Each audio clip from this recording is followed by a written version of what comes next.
Hello ladies and gentlemen, it's the Historical Gamer once again, and today we're returning back to a game that is really foundational to this channel. It's one of my most popular series. It's one of the first games that I covered when I started with my channel 3 years ago. It's one of two videos. A review of the original Panzer Corps was one of the two videos that I have that has over 100,000 views.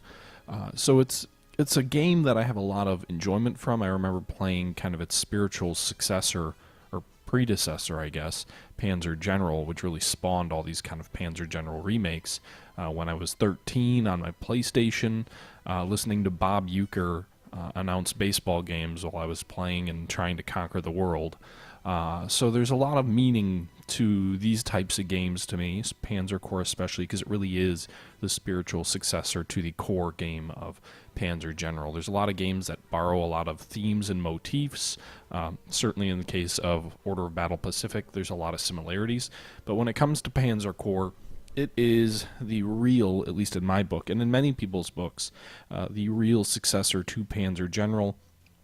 And it's been successful. Panzer General was a very successful game for SSI back in the day, and Panzer Corps supposedly, at least according to Slytherin and Matrix, what they announced publicly a few years ago, sold over 200,000 units. And I don't know if they mean the base game or if they're including DLC as well, but for a war game, that's a ton of units. So there's a lot of history and a lot of success to the series. And the reason I'm looking at it today, I know I usually don't do back-to-back days with videos, but the reason I'm looking at it today is yesterday a new expansion came out for Panzer Corps.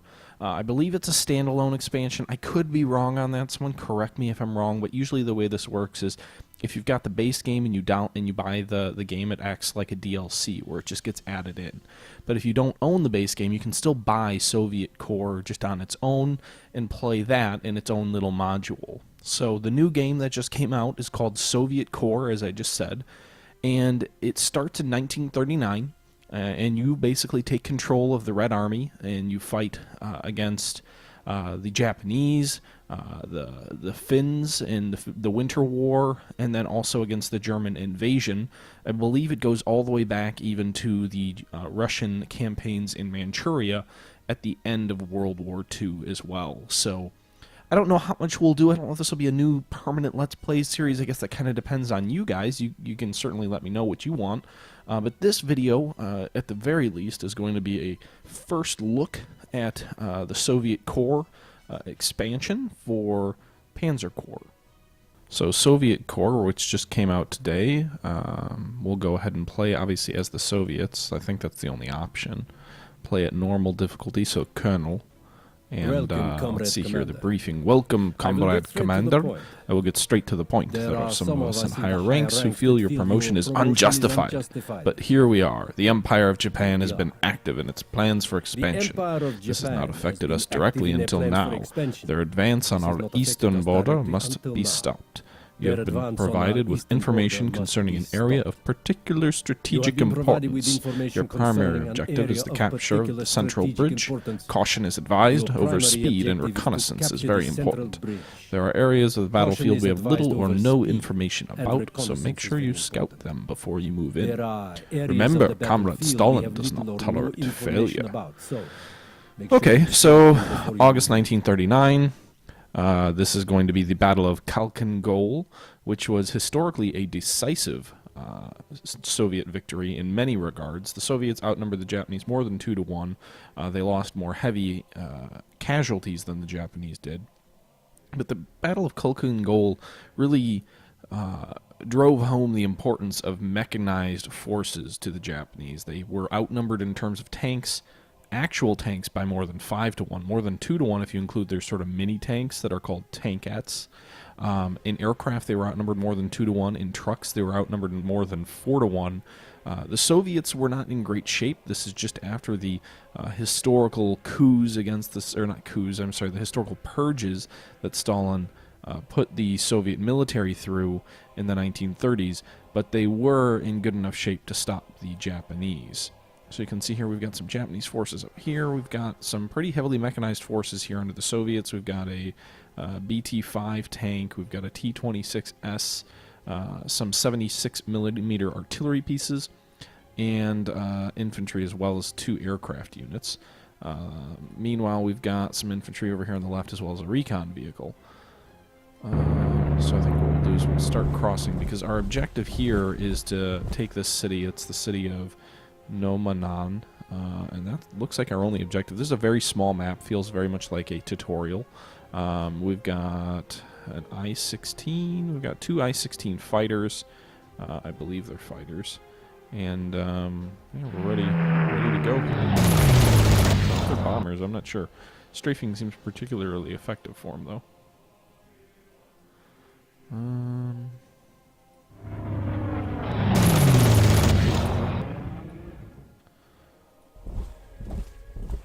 So we're going to go ahead and just attack the Japanese, acknowledging that we're probably going to lose heavy casualties, but we're okay with that. Okay, we drove them. So you'll notice here that unlike with Order of Battle Pacific, there is no supply is included, but there's no direct front line. And you can see the nifty little horse-drawn wagon artillery piece there. Doesn't look like the Japanese did anything. This artillery must only have a range of 1. Oh, the cavalry's ours. I'm dumb. Well, that was stupid on my part. I just wasted a move. The nice thing is in this game, artillery can move and fire the same turn as long as it doesn't mount up in its trucks.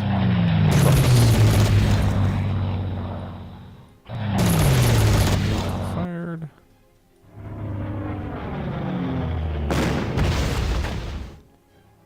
Alright. Okay, we drove them back. Okay. So, again, things are developing slowly, but they are developing.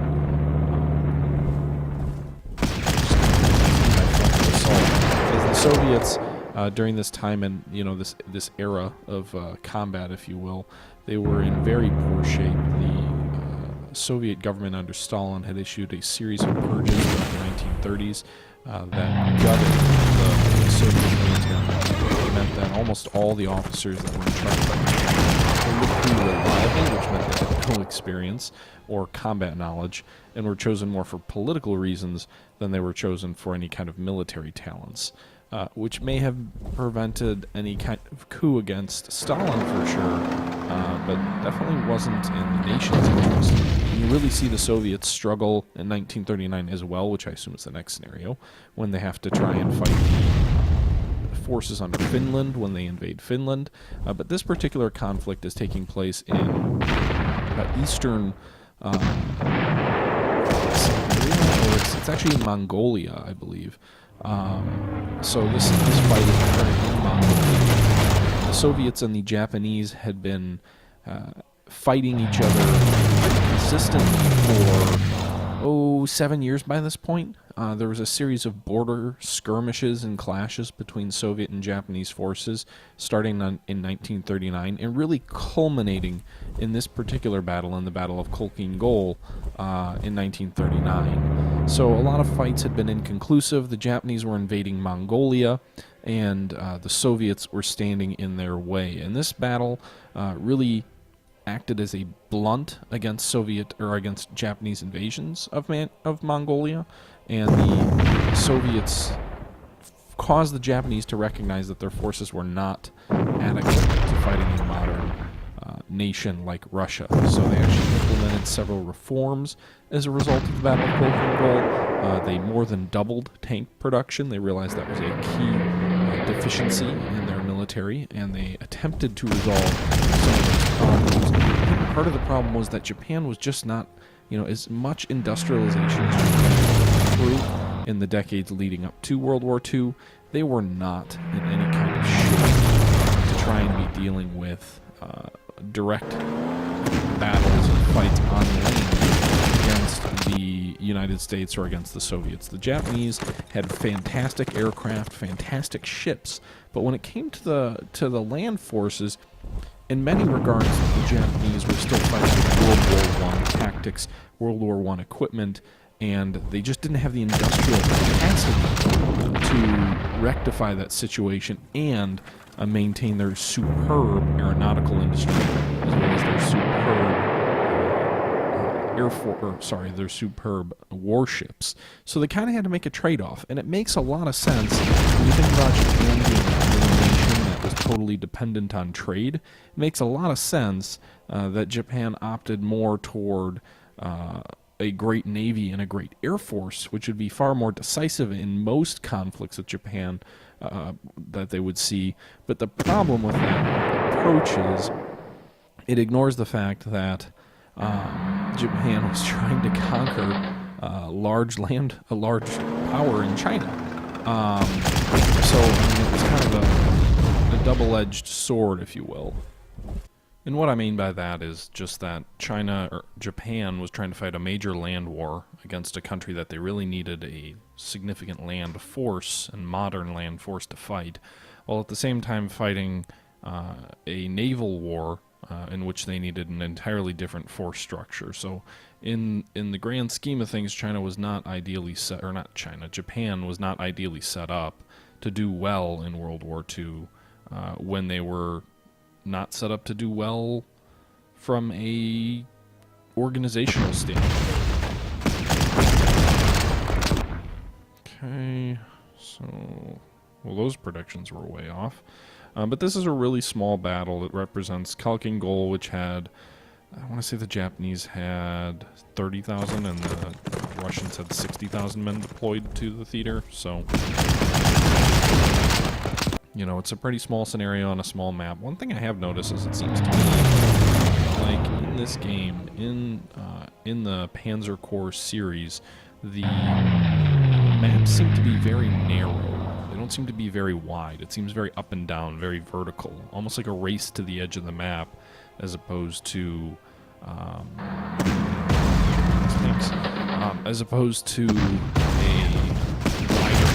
thing I always noticed about Panzer General, the original series, they're very square as opposed to rectangular, which is how these maps seem to be. So, and the difficulty there is it seems difficult to play if you have a very vertical map because you don't have room to maneuver like you would if it was a more horizontal map, if that makes sense.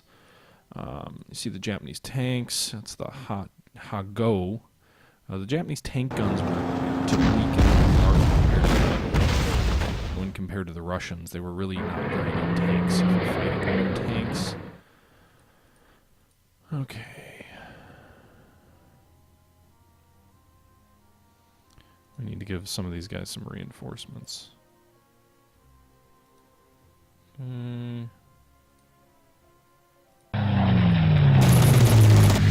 One thing I wish the game had that Order of Battle has is a just click to speed through the fight. I think that would be useful. See there, the Japanese tanks are struggling mightily against us and doing next to nothing.